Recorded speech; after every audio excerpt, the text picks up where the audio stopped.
नमस्कार दोस्तों।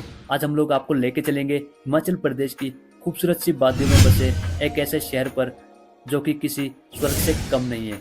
और दोस्तों, ये गर्मियों के लिए भी एक सबसे परफेक्ट लोकेशन हो सकती है। जी हाँ दोस्तों, हम लोग बात कर रहे हैं मनाली के बारे में, जो कि इंडिया ही नहीं बल्कि पूरे वर्ल्ड में अपने टूरिस्ट स्पॉट के लिए फेमस है। और दोस्तों, साथ में हम लोग जानेंगे कि यहाँ पे कैसे पहुँचे, कितना खर्चा आता है और यहाँ पे कौन कौन सी लोकेशंस है जो कि घूमने के लिए सबसे फेमस है। जानते हैं इस वीडियो में, इसलिए आपसे रिक्वेस्ट है वीडियो को स्टेप बाय स्टेप पूरा लास्ट तक जरूर देखें। और दोस्तों, चैनल पर नया है तो प्लीज़ यार चैनल को सब्सक्राइब जरूर करें। दोस्तों, मनाली की अगर बात करूं तो ये हिमाचल प्रदेश के कुल्लू जिले में स्थित है और ये टूरिस्टों के लिए एक काफ़ी प्रमुख आकर्षण का केंद्र भी है।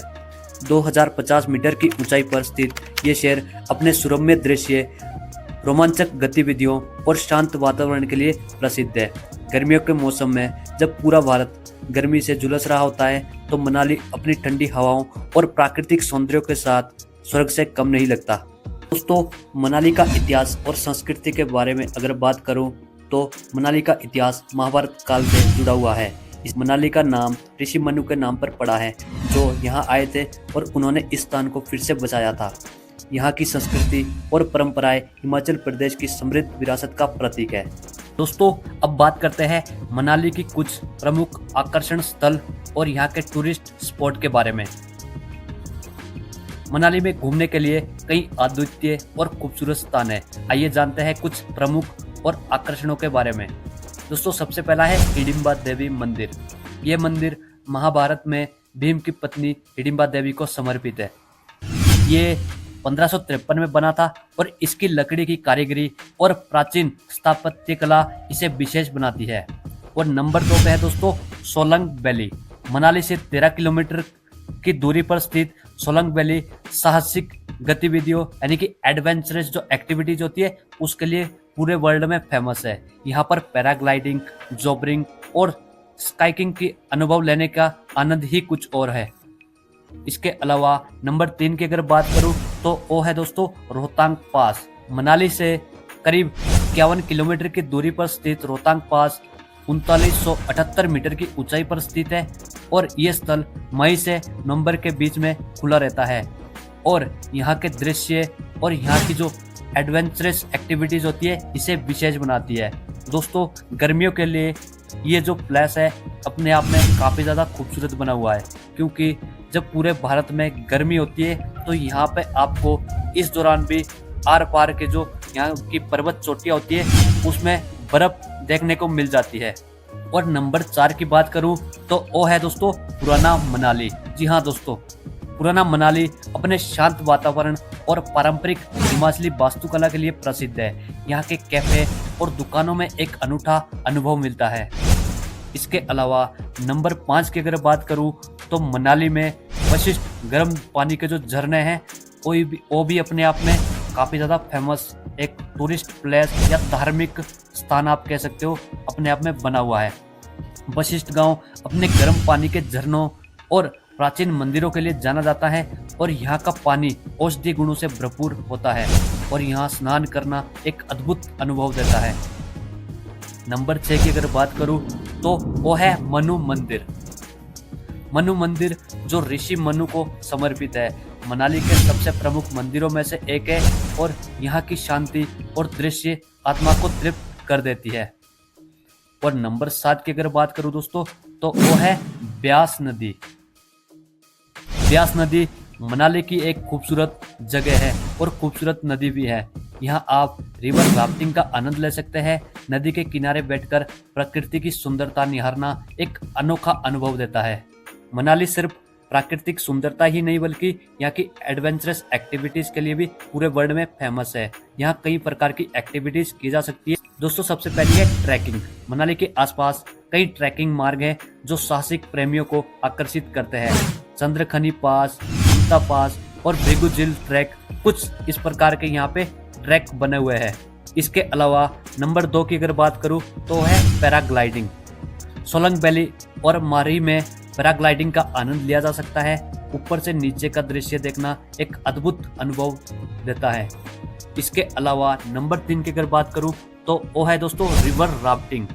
ब्यास नदी में रिवर राफ्टिंग एक रोमांचक गतिविधि है और यहाँ हर पर्यटक को करनी चाहिए।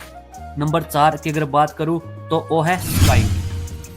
रोहतांग पास और सोलंग वैली स्काइंग के लिए काफी ज्यादा फेमस है। सर्दियों में यहाँ की बर्फ से ढकी पहाड़ियों पर स्काइंग करने का अनुभव बेहद रोमांचक होता है। नंबर 5 पे दोस्तों माउंटेन बाइकिंग।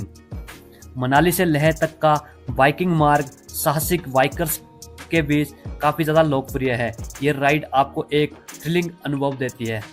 दोस्तों ये रही यहाँ पे जो आप एडवेंचरस एक्टिविटीज कर सकते हो। इसके अलावा अब बात करते हैं शॉपिंग और यहाँ के जो लोकल बाजार हैं इसके बारे में। मनाली के स्थानीय बाजारों में शॉपिंग का आनंद लेना एक अलग ही अनुभव होता है।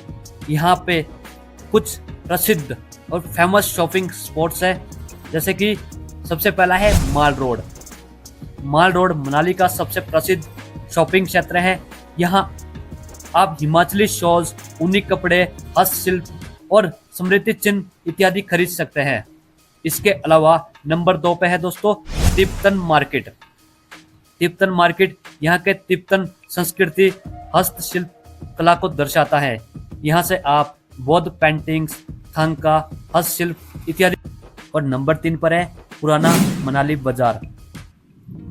पुराना मनाली बाजार अपने बोहेमियन माहौल और यहाँ पे अनोखे शॉपिंग विकल्पों के लिए प्रसिद्ध है। यहाँ के कैफे और दुकानों में एक अलग ही प्रकार का अनुभव मिलता है। इसके अलावा लोकल फूड की अगर बात करूँ तो उसमें सबसे प्रमुख है धाम। धाम में आपको अनेक प्रकार के दोस्तों खाना दिया जाता है, जिसमें कि राजमा, चना दाल, दही, चावल इत्यादि का संयोजन होता है। अब नंबर 2 पे दोस्तों सिड्डू, इसके अलावा बबरू, ट्राउट फिश, चना माद्रा, ये सारी चीज़ें दोस्तों मनाली में काफ़ी ज़्यादा फेमस है और यहाँ के लोकल फूड में आ जाती है।